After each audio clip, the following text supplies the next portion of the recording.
from colonial rule. Let us remember that their sacrifice, devotion, and grand dream of a strong, prosperous, and united Nigeria that will lead Africa and be the beacon of light to the rest of the world.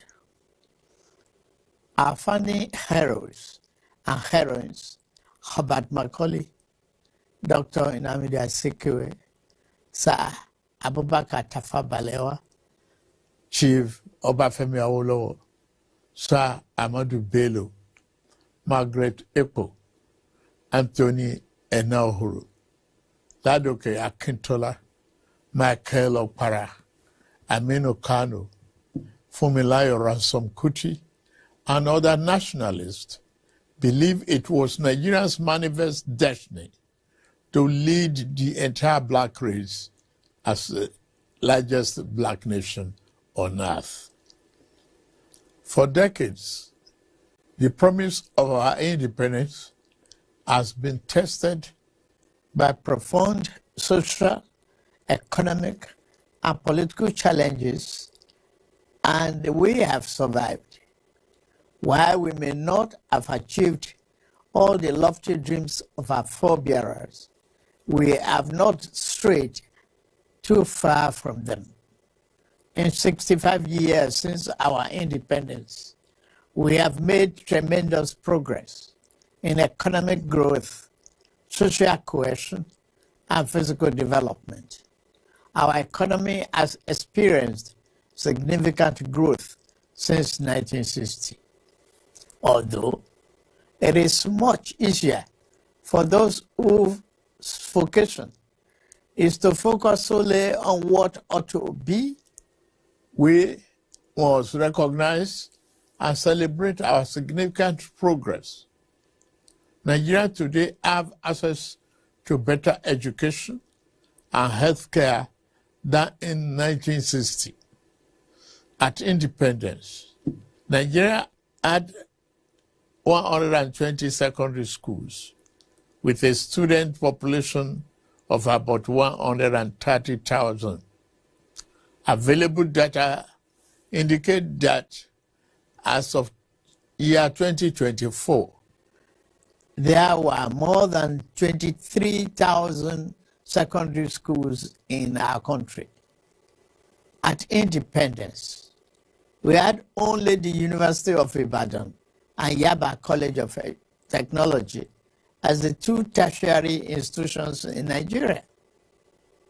By the end of last year, there were 274 universities, 183 polytechnics, and 236 colleges of education in Nigeria, comprising federal, state, and private institutions. We have experienced a significant surge in growth across every sector of our national life since independence. In healthcare, infrastructure, financial services, manufacturing, telecommunications, information, technology, aviation and defense, among others. Our country has experienced both the good and the bad times in its 65 years of nationhood. As it's normal for every nation and its people, we fought a bitter and unavoidable civil war, experienced military dictatorships, and lived through major political crises.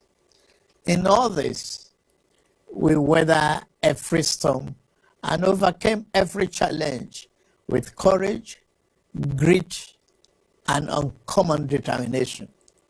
While our system and ties that bind us are sometimes stretched by insidious forces opposed to our values and ways of life, we continue to strive to build a more perfect union where every Nigeria can find better accommodation and find purpose and fulfillment.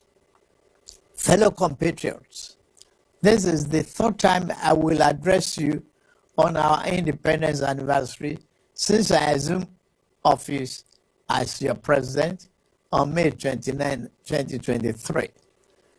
In the last 28 months of my administration, like our founding fathers and leaders who came before me, I have committed myself irrevocably to the unfinished nation-building business. Upon assuming office, our administration inherited a near-collapse economy caused by decades of fiscal policy distortions and misalignment that had impaired real growth. As a new administration, we face a simple choice: continue business as usual and watch our nation drift, or embark on a courageous fundamental reform path. We chose the path of reform.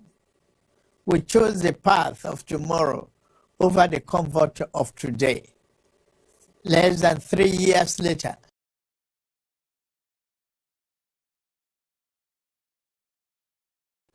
the seeds of those difficult but necessary decisions are bearing fruits.